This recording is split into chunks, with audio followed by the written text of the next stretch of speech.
constantly curious and to find out about the world every morning anew, actually. But when you have a fantasy or an image, Yeah. right? Like in the poem you just read out of 3 or 4 in a room, how does a poem like that begin? Can you explain it to us? I mean, do you find yourself looking out a window and feeling lonely, and then out of that it grows? Yeah, well, it has both ways. Sometimes you can standing yourself, and suddenly you have this feeling, and suddenly words well up in you, and it also sometimes can be that just the words come into your head, and the situation comes after. No, it's like an egg and a chicken. You know what comes first. Yes. And how long does it take to craft a poem? Is there a well? sense Some poems are just on the spot. You know, like you write them like in the 19th century they would call it, but the muse is dictating you a poem. But I think a poem is a very long process.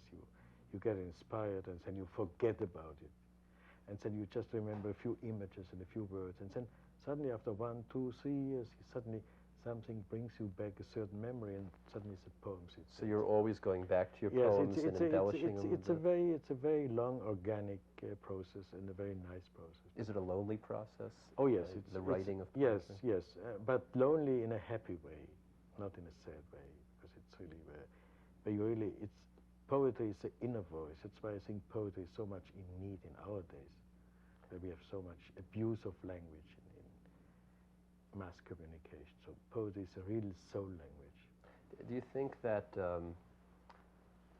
if I described you as a poet of pain, would that be an unfair description? I think in a way it's unfair, because I have also a lot of love poems, but love poems can also be painful love poetry. No, I think that because human existence is basically pain, so it doesn't mean that we are constantly in pain. We are all sometimes very happy person, but the basic human experience is painful, because the pain is that if life is bad, like wars and other things, then it's really bad. And if it's good, then it's bad because you lose it.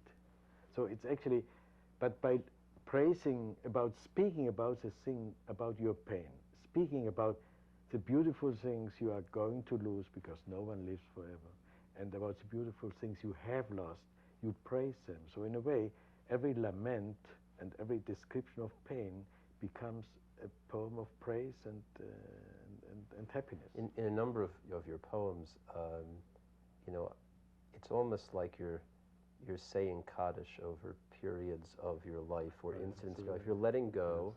Yes. You remind the reader of painful moments in his or her own life. But you often, I shouldn't say always, but you often focus on loss, on losing people in war, losing people whom you have loved. Yeah. Could I have you read one of the poems that you have here with us? Is I have my father's so-and-so, I have my mother's so-and-so. Could you read that? Yes, I'll...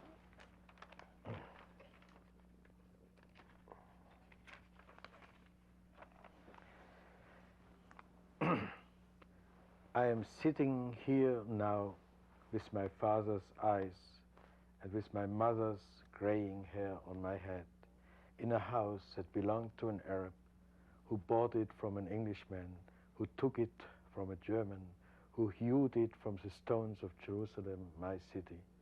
I look upon God's world of others who received it from others. I am composed of many things. I have been collected many times. I am constructed of spare parts of decomposing materials, of disintegrating words. And already in the middle of my life, I begin gradually to return them. For I wish to be a decent and orderly person. When I'm asked at the border, have you anything to declare? So that there won't be too much pressure at the end. So that I won't arrive sweating and breathless and confused. So that I shan't have anything left to declare. The red stars are my heart. The Milky Way, its blood, my blood. The hot Hamsin breathes in huge lungs. My life pulses close to a huge heart, always within. I feel your You know, it would be a beautiful, almost eulogy. You know. Yes, you said actually we were almost changing the road, because when you said poetry is like saying Kaddish on life, it's you as a poet now, because it's really that's what I really meant to say. That listen, if you lament someone who has died, or eulogize someone, you don't say, oh, what a sad life he had, or what a wretched person he was, or what.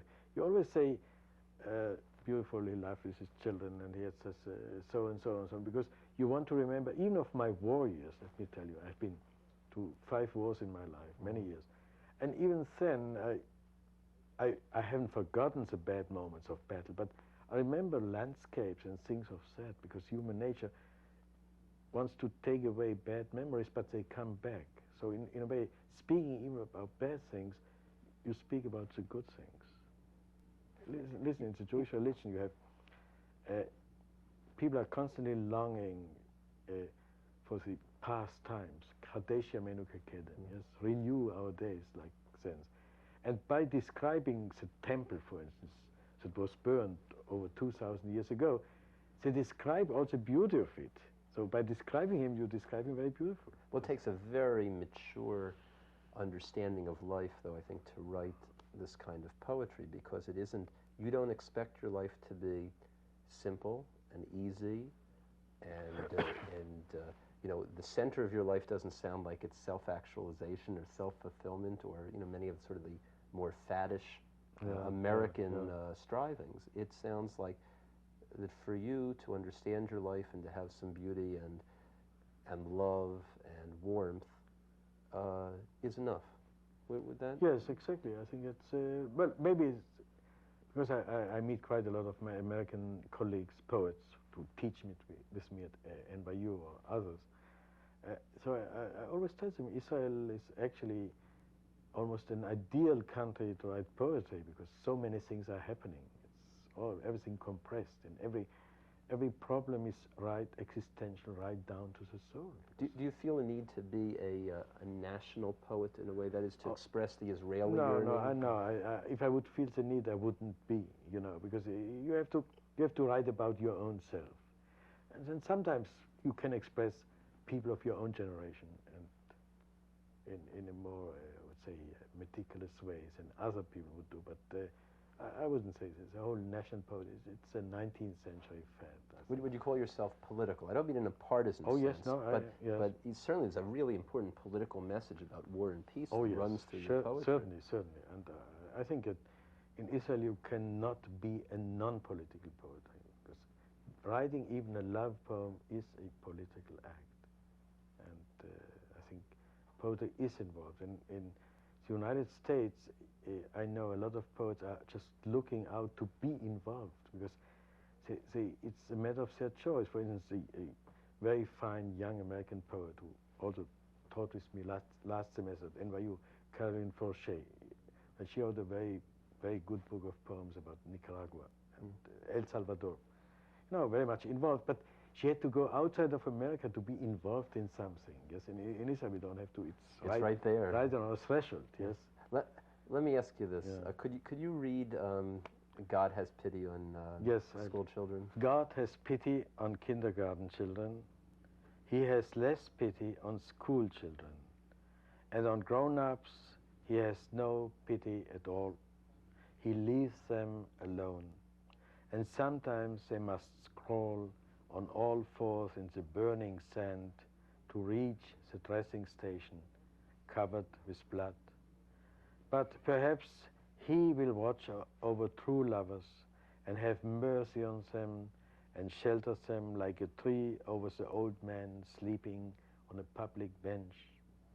Perhaps we too will give them the last rare coins of charity that Mother handed down to us, so that their happiness may protect us now and on other days. Why does God have pity on kindergarten children? Well, actually, if I say God, it doesn't actually mean, you know, God. It means mankind. You call it history, because that's the way, you know, if you see a very small child weeping in the street, even the harshest people will stop amidst their business and ask his 1-year-old toddler, where's mommy, and so on and so on. But if you'll see, for instance, a 10-year-old child, okay, 10-year-old children can help themselves, so you wouldn't ask them. So you're saying helplessness brings out some responsiveness some in human response, beings? also in human beings and in God, which is the same. Tell me, let's talk a little bit about theology. Yes, right? okay. What does God mean to you, if anything at all? Well, God, first of all, I grew up in a very Orthodox background, and so God means real good old-fashioned God, yes. And but supernaturalist, supernatural, and everything. Miracle maker, miracle healer. maker, and one who is watching me, and who is having his every Yom Kippur having his kind, making a reckoning with me, and if I have been a good boy or a bad boy, and so on. So you mean this literally or metaphorically? Oh, no. When I was a child, yes, I saw, and actually, I think a childhood God. That's what it is. I think a God is, excuse me, but I think religion is marvelous for children, because it's easier, because children like it, because it gives a certain rules in their lives. It's goods and bads, and it says a certain order. It's like teachers and fathers and everything. So. And there's a lot of beautiful things, like baking the matzah and doing things in synagogue, and and it's even no difference between the Catholics have the same. It's a very enriching experience. But then of course at the age of when I was a teenager, I broke away, because my father never could understand it, because he thought, now here we live in a Jewish land, but it was still in the time when the British was there, but it was already Eretz Israel, and people have kept the Jewish religion throughout 2,000 years of exile. Now we have come to this country, and you just don't. So I told him, in Israel everything is Jewish anyhow. So living in Israel, you don't anyhow.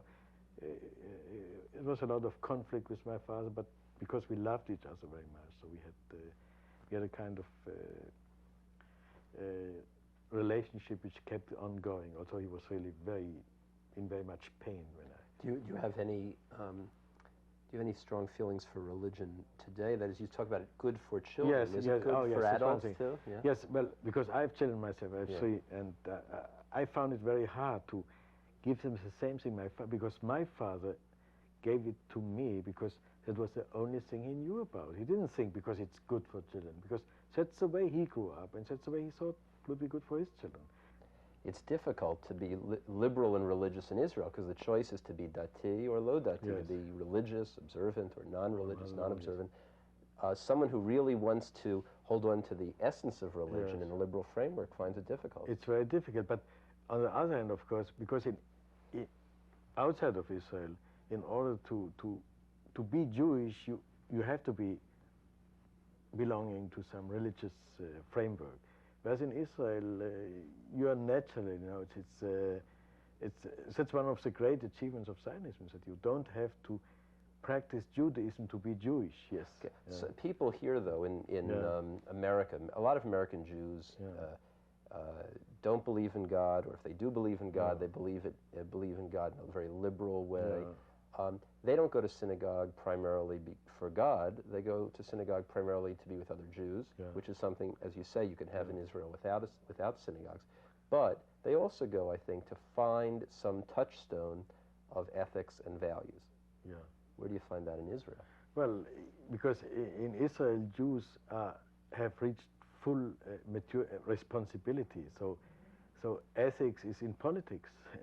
It's in the way what you do. It starts from paying income taxes, going to the army, and doing things about your society and environment. You're saying the building of the society is the practice of ethics. Okay, but how about those things that are unethical in Israeli society? Yeah. How about those political parties or policies? That's why we have so many parties, because a lot of people have their own way of saying about moral issues, not so much broad political, but moral issues like Shalom Achshav, and on the other edge, of course, Gush Emunim.